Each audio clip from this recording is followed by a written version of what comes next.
this information, you know that your fallback is talking about the interest rates and plugging them in with Ricky. And if you are not getting the snapshot every month, the first week of the month, odds are you are, and you're just missing it in your emails. If you're not, let me know and I'll get you plugged in. Natasha and I, my assistant, and our designers work very, very hard to make sure that we specifically send this to Team Uncommon, to everybody on Team Uncommon every month. Any questions or? Okay. We good? All right. Thank you so much, Jason. I appreciate your time. Likewise. All righty, good deal. Well, at this time, we've got, I think it is 26 on the call now, which is a great number of people out there. I'm trying to see if there's anybody who else is new out there, but it looks like we've got our crew in check. Nathan, have you been on the call before? You're muted. Nope, first call. First call, good deal. How did you hear about our call? Who invited you? My wife's a teacher and knows Trina. Okay, very good. Good deal. Love to hear it. Teaching. Oh, yeah. We know we love teachers, right, Summer?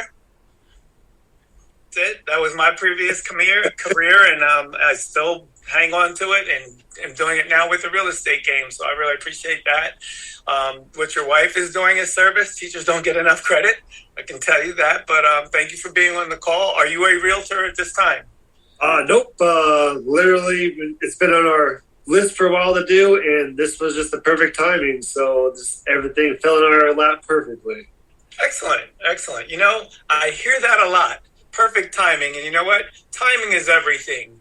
Right now, we're in a very, again, critical time. I think Jason gave you some statistics that can really move your mountain. If anything, from the perspective, it ought to give you some opportunity to say, there is something that's out there for me. It is something that I can do to be successful. I know that I look at some of the new faces that are out there, and I'm excited for the fact that some people are jumping in. They're like both feet. And, you know, if you get in with both feet, you're going to get wet. I want you to get your feet wet. I want you to get saturated to the extent that this is the market that you can be in and continue to grow. Perfect. This time, we also have what's called our 6 personal perspectives, and we've taught on that in our Fast Start School. Guys, if you haven't picked up the Millionaire Real Estate book, pick it up.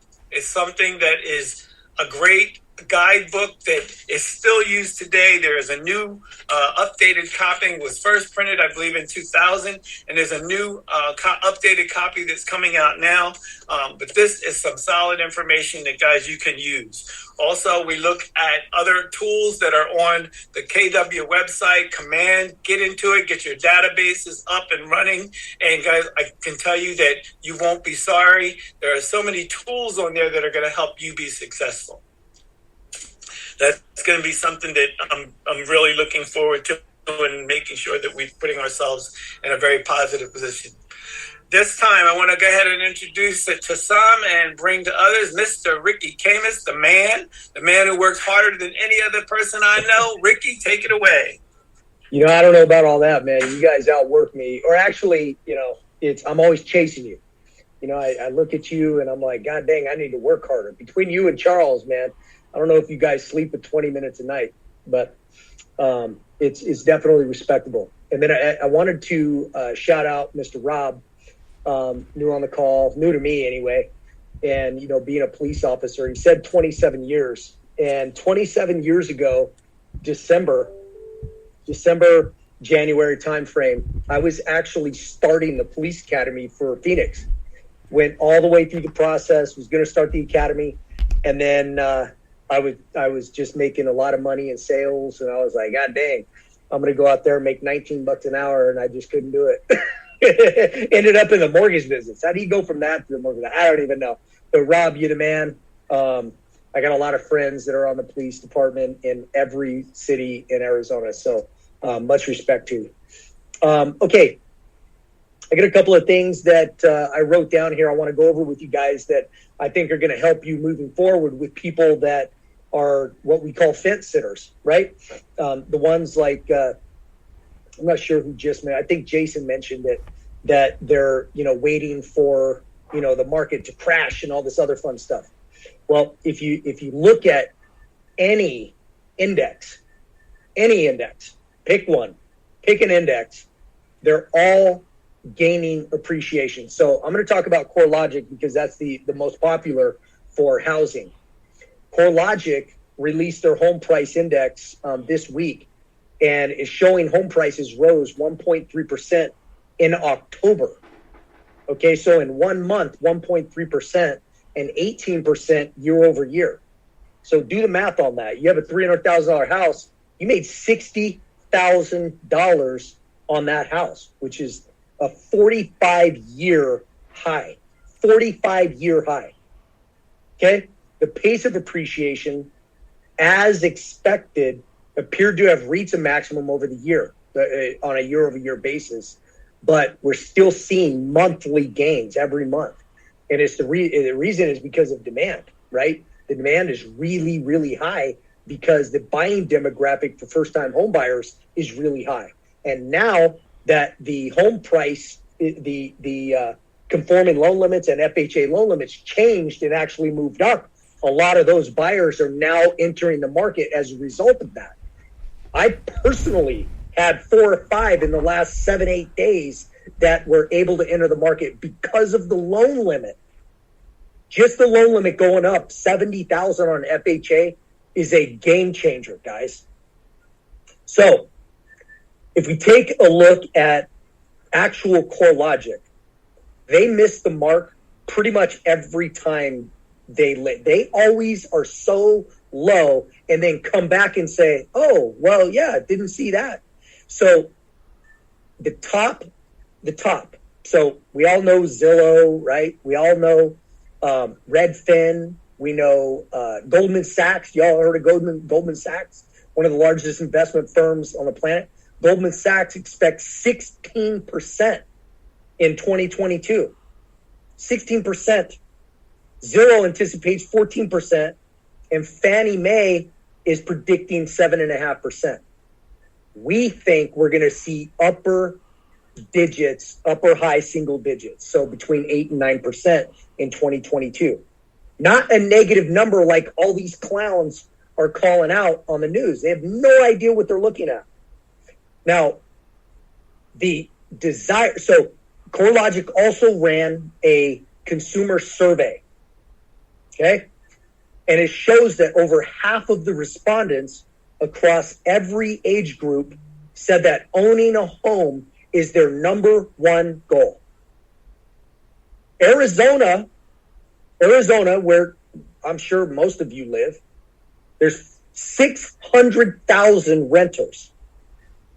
Of the 600,000, 30% can buy today. They have enough money to put down, they have the credit, and they have the income. Do the math. 30%, 180,000 can buy today.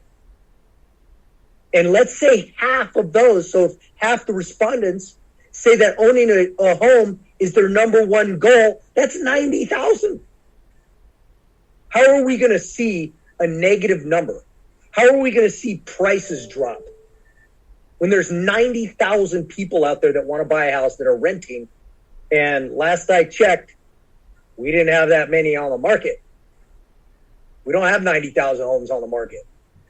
You got one house and you've got 1,000 people that want it, right?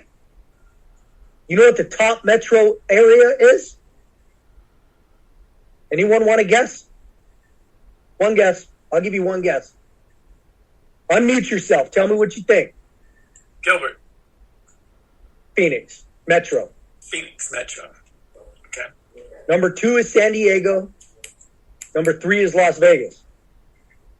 Do you guys know what markets I'm in heavily? Phoenix, obviously. Yep. Las Vegas. San Diego. Why do you think that is? Do you think I just threw a dart and said, "Ooh, this looks like a good spot"? No, it's because people are moving there, right? So you have to look at those numbers and be able to articulate that really well to your buyers, right? And sellers. Sellers right now, they can cash in a lottery ticket. It's a literal lottery. I just had this today, and I cannot stress this enough to you guys.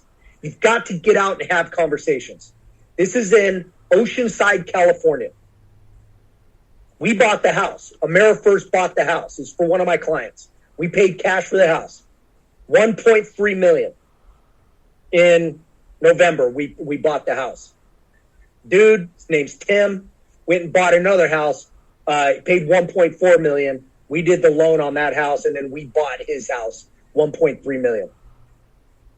We put it on the market, $1.4 million, yesterday. What do you think we got an offer in at? Just take a shot in the dark. 1.7. Close. 1.6. Cash. 3 other offers, 1.5. Cash. Guys, they're out there. The more conversations you have with people, the bigger your braveness, the more you can embarrass yourself on a daily basis. Hi, my name's Ricky. I do loans. It's awkward as hell to stand in line. My wife hates shopping with me, by the way. We're in line every. Hey, I'm Rick. What's your name? Oh, Bill. Hey, what's up, Bill? I do loans.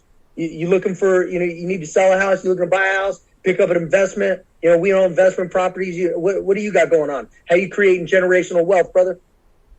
My wife's nut. Like, what are you doing? You know what she likes, though?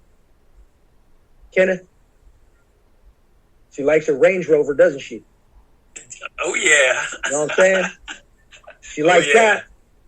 So I embarrass her a couple times while we're standing in line. So what? I get loans, right? I need to have that stitched or etched and tattooed. I get loans. It's because I talk about it all the time everywhere I go. So, next thing. That's excellent. I got one more thing, man. Don't run. Come on, bring it. You guys all heard the Omicron COVID variant? You guys all heard about that? Okay, so I'm going to give you a little market update on rates. I know you guys probably don't follow mortgage-backed securities. I don't know why you would. It's a little hard to understand, but that's what you got me for. So if you look at the graph in the bond market, it's crazy. If you look at from when that news erupted, right? And it's in, who had it? South Africa, right? And then we put levies on them and all kinds of stuff, as a result. And they're like, it's coming to the U.S. and that. Within that time frame of that it was announced, and to when they just started saying, because at first they were saying it's going to kill everybody, and oh no, stay home, it's crazy, right? And now it's like, it's not that bad, it's a sniffle, right? I think the last thing I heard was it's a little sniffle, and you get a little scratch behind the ear or something, right? In that time, in that stretch of days, the market would trade in bars about that long. The normal is like this in the trading range in a day. It was bouncing everywhere. So we were seeing 1/4 point swings in a day on an interest rate. So if you didn't lock in at like 9 a.m., by 3 p.m., you were at 3.5 as opposed to 3 1/4. It's crazy. And then the next day, boom, it was right back down. It's unbelievable. Now, over the last few days, it's tapered off. We're still sitting around that 3% mark, which the affordability index states that most median income families can buy at where the rate is today. And now that you have the bump in price on an FHA loan, because remember, FHA can go to a 55% back in debt ratio. Conventional, you're stuck at 43%.